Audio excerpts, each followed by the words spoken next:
Coba ya. Bagi kita hanya ada satu Allah saja, itu Bapa. Berarti yang disebut Allah itu adalah Bapa. Kalau Yesus Bukan Allah. bukan Allah, tapi Ciptaan. bukan.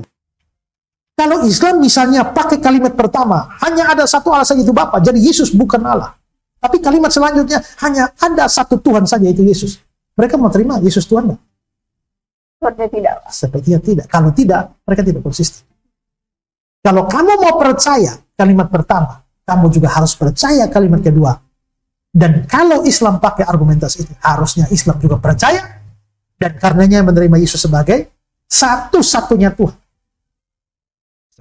Nah, saya sebagai Muslim yang sudah mempelajari ya penggunaan istilah Tuhan dalam terjemahan Bible versi bahasa Indonesia atau Alkitab versi terjemahan baru LAI, maka saya menyatakan menerima tantangan Pak Pendeta Ezra. Saya konsisten Pak Pendeta, Bapa satu-satunya Allah, Yesus satu-satunya Tuhan dalam konteks dan versi terjemahan. Ya, swear.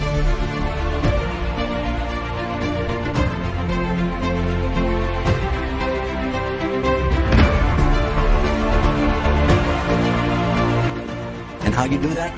I'm going to give you 5 words in the English language. They have to be all at the same time. Surrender, submission, obedience, sincerity, and peace. Do you want those things in your life? Yes, sir. I do too. Be in peace with it. This word in Arabic is one. Next 5 words in English. You know what the word is in Arabic? No. Islam. Islam. Really? That's the word.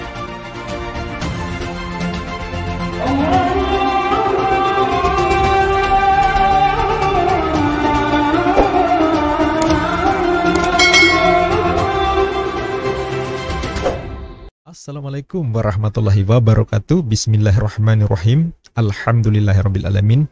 Asyhadu an la ilaha illallah wa asyhadu anna Muhammadar Rasulullah.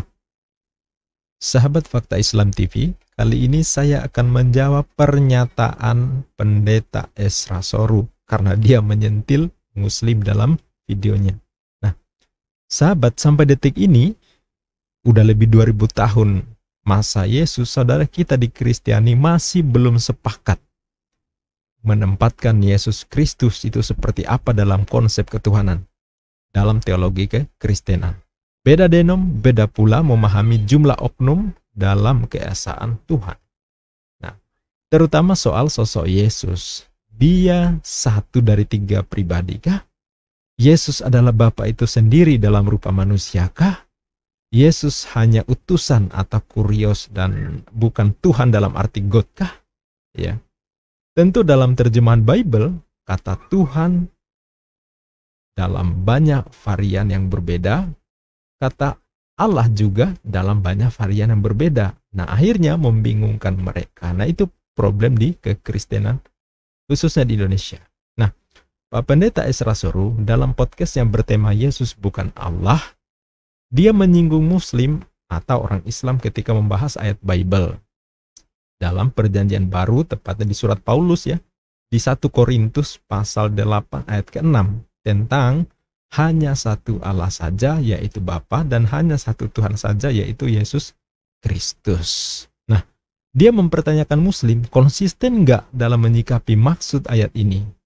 Bahwa hanya satu Allah saja, yaitu Bapa, dan harus mengakui Tuhan satu-satunya yaitu Yesus. Itu yang dinyatakan oleh Pendeta Ezra Soru. Nah, saya sebagai Muslim yang sudah mempelajari ya penggunaan istilah Tuhan dalam terjemahan Bible versi bahasa Indonesia atau Alkitab versi terjemahan baru LAI, maka saya menyatakan menerima tantangan Pak Pendeta Ezra. Saya konsisten Pak Pendeta, Bapa satu-satunya Allah, Yesus satu-satunya Tuhan dalam konteks dan versi terjemahan. Ya, swear. Nah, makanya simak sampai tuntas biar nggak gagal paham, sahabat. Ini sekaligus pembelajaran buat saudaraku sesama Muslim. Ya, ini cara menekuk dan menghempaskan bujuk rayu oten seperti aksi misionaris yang gentayangan di sekitar kita mengajak kita agar percaya dan menyembah Tuhannya. Yang dalam iman Islam tentu saja sangat dilarang menuhankan makhluk, menyembah selain Allah Sang Pencipta. Ya, Bisa dibaca di Quran surah Al-Maidah ayat 72. Di sana ditegaskan bahwa menuhankan Nabi Isa alaihissalam putra Maryam adalah kekafiran dan diancam kekal di neraka. Ya, saat hari kiamat nanti tentunya. Jadi di sini saya kasih jurus tahbok oten sampai auto KO. Kalau mereka membawa istilah Tuhan pakai modal kitab terjemahan doang, yang versinya bisa diubah setiap saat sesuai selera, nah udah deh ya. Makanya dukung terus perkembangan channel ini. Bagi yang belum subscribe, bismillah, tekan tombol subscribe. Klik pula tanda loncengnya sahabat, share dan komentar yang cerdas ya. Baik, langsung saja dengan kecepatan 3 hari 3 malam deh ya. Dengan kecepatan 3 hari 3 malam, ini dia. Pendeta Ezra Sorum menjelaskan ayat dari surat Paulus yang ternyata jadi ayat kontroversi, membingungkan, gamang dan galau di setiap denom kekristenan. 1 Korintus pasal 8 ayat ke-6. Bismillah, kita simak. Ini mohon dijelaskan Pak tentang ayat 1 Korintus 8 ayat 6, di mana ada kata-kata hanya ada satu Allah saja, yaitu Bapa. Apakah dengan demikian Yesus itu bukan Allah? Soalnya ayat ini sering didasarkan bagi orang-orang Islam untuk mengatakan Yesus bukan Allah. Oke, mari kita lihat ayatnya ya. 1 Korintus 8 ayat 6. Namun bagi kita hanya ada satu Allah saja, yaitu Bapa, yang daripadanya berasal segala sesuatu dan yang untuk Dia kita hidup. Dan satu Tuhan saja, yaitu Yesus Kristus, yang olehnya segala sesuatu dijadikan dan yang karena Dia kita hidup. Perhatikan ayat ini ya. Hanya ada satu Allah saja, yaitu Bapa. Nah, karena ayat ini mengatakan hanya ada satu Allah saja, yaitu Bapa, lalu mereka mengatakan, nah kalau begitu Yesus itu bukan Allah. Kalau lihat ayat ini, coba ya. Bagi kita hanya ada satu Allah saja, yaitu Bapa. Berarti yang disebut Allah itu adalah Bapa. Kalau Yesus Bukan Allah. bukan Allah, tapi Ciptaan. bukan. Menarik ya, celetukan dari hostnya ini, dia langsung menyambar dengan kata ciptaan. Waduh, mantap. Pasti bikin bingung Pak Ezra ini kalau gini nih. Dan satu Tuhan saja, yaitu Yesus Kristus. Berarti Yesus itu Tuhan, bukan Allah. Apa bedanya Pak? Oh, beda dong. Apa bedanya Pak? Nah, berarti ini keluar dari pernyataan hostnya ya, bukan Muslim loh ini. Ya, dan pendeta Ezra Sorum langsung melemah. Beda. Ya. Kalau di situ kan dibedakan. Allah itu theos, Tuhan itu kurios, dan Allah itu lebih kepada hakikat, sedangkan kurios itu lebih kepada jabatannya, ya, lebih kepada jabatan. Nah, ayat itu mengatakan hanya ada satu Allah saja, yaitu Bapa. Bukan bilang hanya ada satu Allah, yaitu Yesus. Jadi ayat ini yang disebut Allah itu sebenarnya Bapa, bukan Yesus. Itu argumentasi mereka. Karena itulah mereka pakai ayat ini. Islam pakai ini. Unitarian pakai ini. Saksi Yehova pakai ayat ini. Untuk menunjukkan Yesus itu bukan Allah. Ya, sebentar. Jadi ini Pak Pendeta sendiri yang menyatakan bahwa saksi Yehova, Unitarian dan lain-lainnya menyatakan Yesus bukan Allah berdasarkan ayat ini. Jadi tadi saya katakan bahwa beda denom, beda juga cara menyikapi, menempatkan Yesus dalam konsep ketuhanan. Jadi bukan asumsi saya, tetapi Pak Pendeta sendiri membenarkan itu. Oke? Tapi sebenarnya gini ya. Di sini kan, coba lihat kembali ayatnya.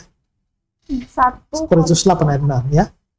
Hanya ada satu Allah saja. Kita ambil ini, di sini Paulus ngomong dua kalimat ya.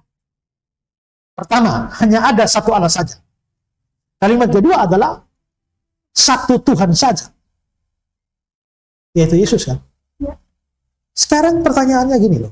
Kalau mereka percaya ya, hanya ada satu Allah saja, yaitu Bapa. Lalu mereka mau percaya nggak?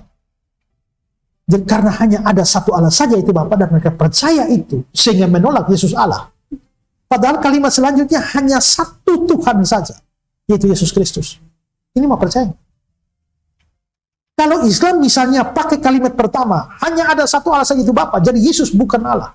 Tapi kalimat selanjutnya hanya ada satu Tuhan saja, yaitu Yesus. Mereka mau terima Yesus Tuhan nggak? Sepertinya tidak. Sepertinya tidak. Kalau tidak, mereka tidak konsisten. Kalau kamu mau percaya kalimat pertama, kamu juga harus percaya kalimat kedua. Dan kalau Islam pakai argumentasi itu, harusnya Islam juga percaya dan karenanya menerima Yesus sebagai satu-satunya Tuhan. Oke, Ya. kita cut di sini. Ya, jadi memang problem di terjemahan kitabnya Pendeta Ezra Soru ini ada banyak istilah dan itu memang cukup membingungkan ya. Contoh seperti kata Tuhan. Ada kata Tuhan huruf besar semua, ada Tuhan T-nya aja huruf besar, ada kata Tuhan huruf kecil semua. Kemudian ada kata ALLAH, Allah dalam Islam, mereka nyebutnya Allah, huruf besar semua. Kemudian ada kata Allah, A huruf besar, yang lainnya huruf kecil, ada Allah huruf kecil semua. Jadi ini tentu problem terjemahan dan kalau tidak merujuk pada original teks, ya itu tentu akan menimbulkan masalah. Nah sekarang mari kita bongkar sahabat. Tadi Pak Pendeta jelas ya, dia menyatakan kaum muslim konsisten. Artinya maunya dia kalau memang percaya kalimat pertama harus percaya mengimani juga atau menerima juga kalimat kedua, satu paket, yaitu hanya satu Allah saja dan Yesus adalah satu Tuhan saja. Nah, oke. Tantangan Pak Pendeta, mari kita bongkar problemnya ya. Oke. Saya buka ayatnya ya. Ini yang dibahas Pak Pendeta ya. 1 Korintus pasal 8 ayat ke-6. Ayat ke-6. Ya. Namun sebelumnya ya saya sampaikan di awal. Tadi di awal saya bilang bahwa saya konsisten menerima tantangan Pak Pendeta Ezra. Nah, dan Anda tentu mau tahu jawabannya, simak sampai selesai sahabat ya. Di Fakta Islam TV, jangan skip ya, biar dapat pembelajaran. Nah, namun sebelumnya, yang pertama ya, saya tekankan dulu di sini bahwa saya bukan dalam posisi membenarkan ayat ini sebagai firman Allah. Karena saya ketahui bahwa ayat ini sebenarnya surat Paulus, korespondensi Paulus kepada jemaatnya. Dalam hal ini jemaat Korintus ya, yang itu kumpulan surat-surat Paulus yang kemudian masuk dalam Bible Perjanjian Baru. Yang dalam iman Kristiani, Paulus adalah seorang rasul. Kesaksiannya dianggap bimbingan Roh Kudus. Nah, saya hargai keyakinan Anda, Pak Pendeta, dan seluruh umat Kristen. Ya, saya tidak mau mencampuri itu keyakinan Anda kan. Nah, saya di sini menjelaskan karena Pendeta Ezra Soru menyebut Islam ya. Jadi saya di sini hanya menjelaskan konteks dan konsep apa yang disodorkan oleh Pak Pendeta Ezra Soru karena menyebut apakah Islam menerima, apakah Islam konsisten. Nah, saya jawab karena saya Muslim, saya orang Islam, maka saya harus memberikan respon di sini. Langsung saja kita masuk ke terjemahan Bible, kita pelajari di sini, membahas ke akar-akarnya apa yang dijelaskan terkait ayat ini. Nah, seperti yang sudah saya tampilkan di sini di layar, 1 Korintus pasal 8 ayat 6 yang juga dibahas oleh Pak Pendeta Ezra Soru tadi. Dalam terjemahan baru disebutkan, namun bagi kita hanya ada satu Allah saja, yaitu Bapa, yang daripadanya berasal segala sesuatu yang untuk Dia kita hidup. Dan satu Tuhan saja, yaitu Yesus Kristus, yang olehnya segala sesuatu telah dijadikan, dan karena Dia kita hidup. Nah, ini yang jadi ayat persoalan ini. Ya. Sebelum saya lanjut sahabat, saya menunjukkan pembanding di sini sebelum saya jelaskan lebih dalam ya. Nah, ini versi terjemahan baru, versi ayatnya juga ada di sini. Saya menggunakan di Alkitab Sabda ya, Alkitab online. Nah, coba perhatikan di versi Silebir 2011 sahabat. Baca di sini. Bagi kita hanya ada satu ilah, yaitu Sang Bapa kita, daripadanya segala sesuatu berasal, dan dialah kita hidup. Bagi dialah kita hidup. Selain itu, hanya ada satu junjungan, yaitu Isa Al-Masih. Melalui dialah segala sesuatu dijadikan, dan melalui dia juga kita hidup. Nah, di sini ada versi terjemahan baru, ayatnya terjemah lama, dan seterusnya. Itu menggunakan kata Tuhan, ya. Tuhan. Nah, sedangkan di sini di versi Sileber 2011, di sini menggunakan kata ilah. Hanya ada satu ilah. Sebenarnya kalau di LAI, kalau LAI menggunakan kata ilah, kita nggak perlu konflik, kita nggak perlu problem, kita nggak perlu protes. Karena penggunaan katanya udah, walaupun diambil dari bahasa Arab, itu sudah benar penempatannya, yaitu ilah. Ilah itu sembahan, Tuhan. Dalam arti umum, ya, semua sembahan tersebut ilah, ya. Nah, kemudian di sini juga menggunakan kata junjungan. Untuk kata Tuhan, Tuhan yang di sini, sahabat, hanya satu Tuhan saja, yaitu Yesus Kristus. Di terjemahan ini, Sileber 2011, disebut satu junjungan.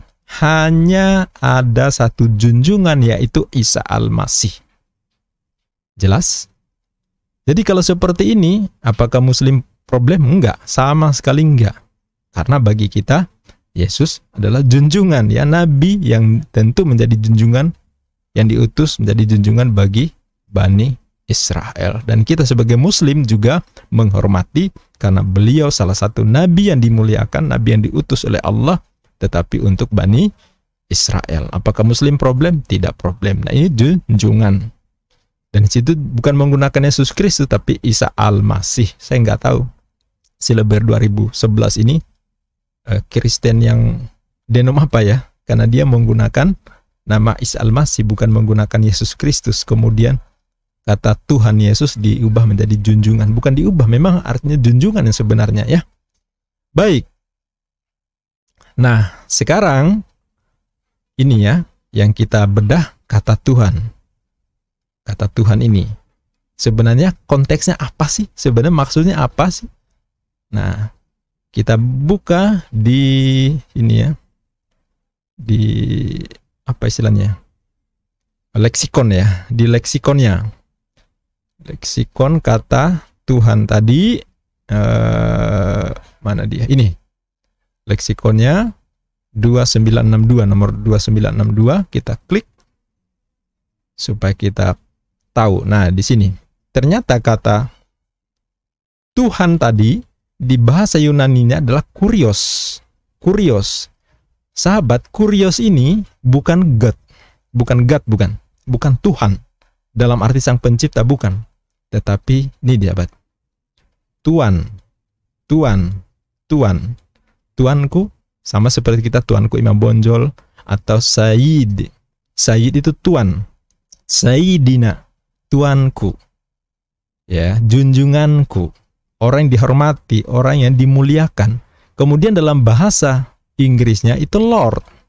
Lord, Master, Sir. Sir. Ya. Nah, tuan. Jadi artinya di sini kurios ini tuan. Orang yang dijunjung, orang dimuliakan, orang diagungkan, orang yang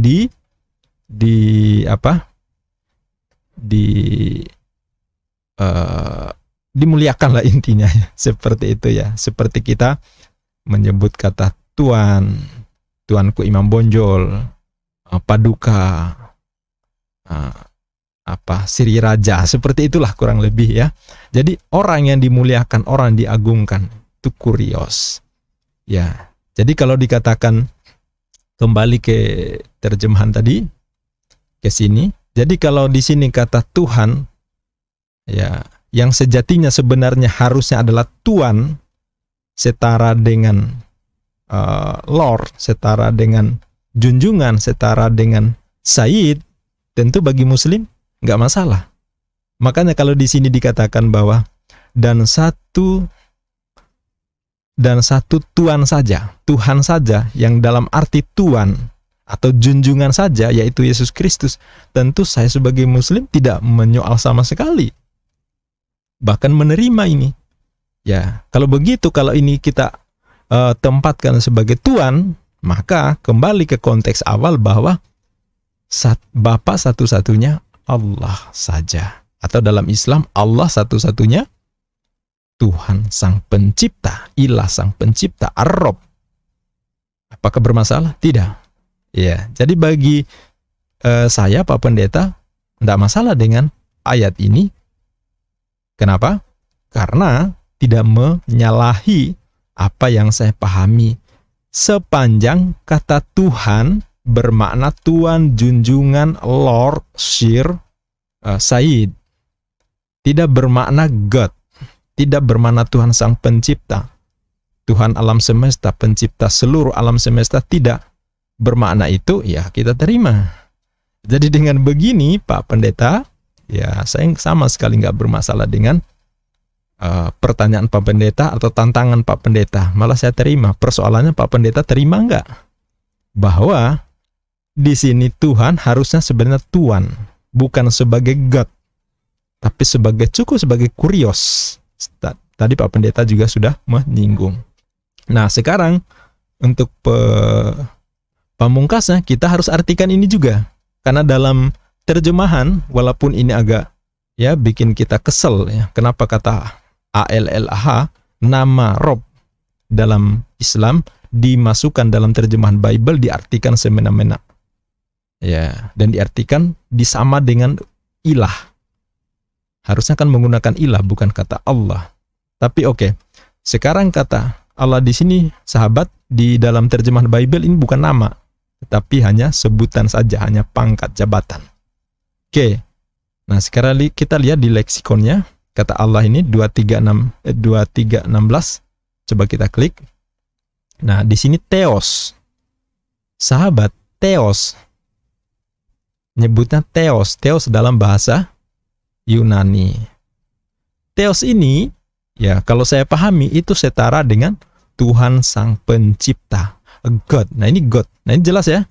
Kalau tadi Lord, bahasa Inggrisnya pun di sini tulis God. God ini Tuhan, sang maha pencipta, sang maha pemelihara, ya, sang maha kuasa, semuanya. Tuh. Jadi beda Theos dengan Lord, beda banget. Jadi di terjemahan Bible sendiri ini juga sudah dijelaskan nih. Ya.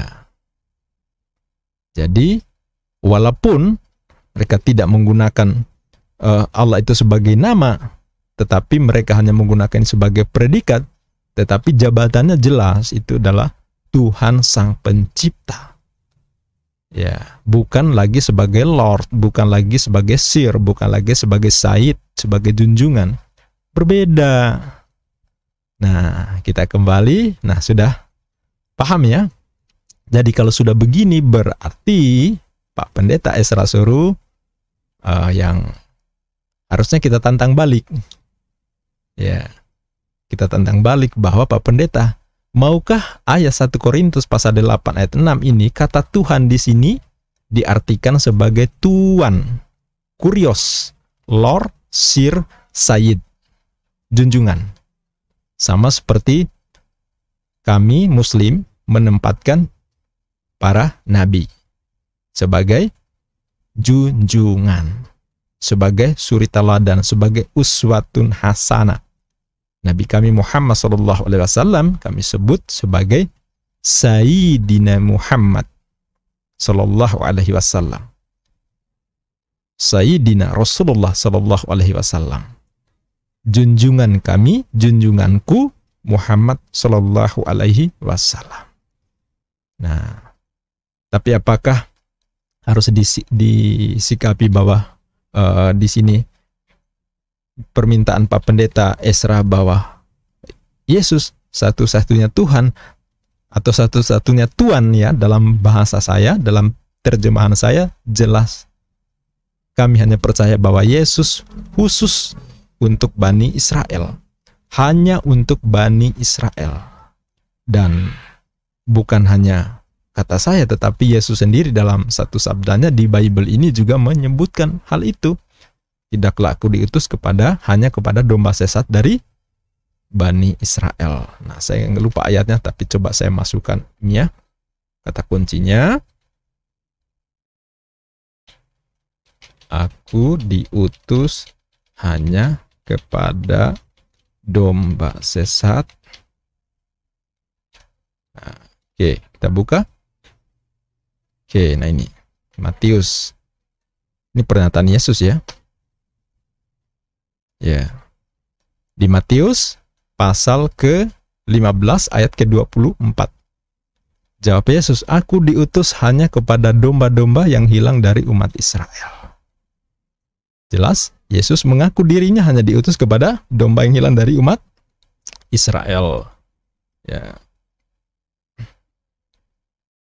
Jadi ini kesaksian Yesus sendiri. Jadi kalau Pak Pendeta nanya, apakah orang Islam juga menerima Yesus sebagai satu-satunya Tuhan?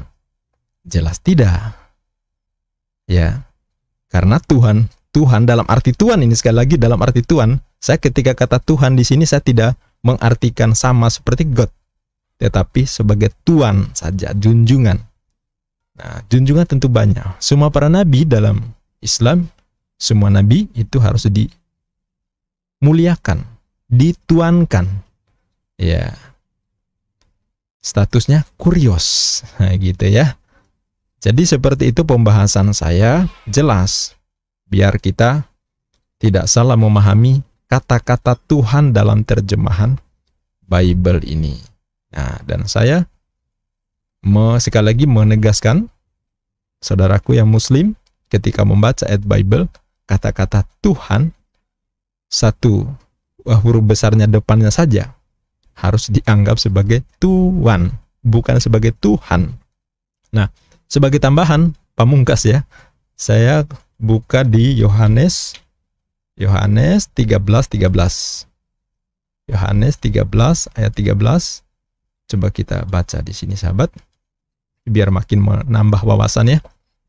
Oke, ini juga sering dijadikan dasar bahwa oh Yesus, mana perkataan Yesus mengaku dirinya Tuhan? Mereka suka menggunakan ayat ini.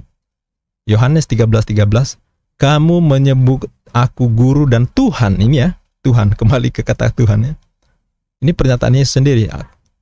Kamu menyebut aku guru dan Tuhan, dan katamu itu tepat, sebab memang akulah guru dan Tuhan. Jadi kalau kita tanya, mana perkataan Yesus mengaku dirinya Tuhan? Mereka menyodorkan ayat ini, Yohanes 13:13.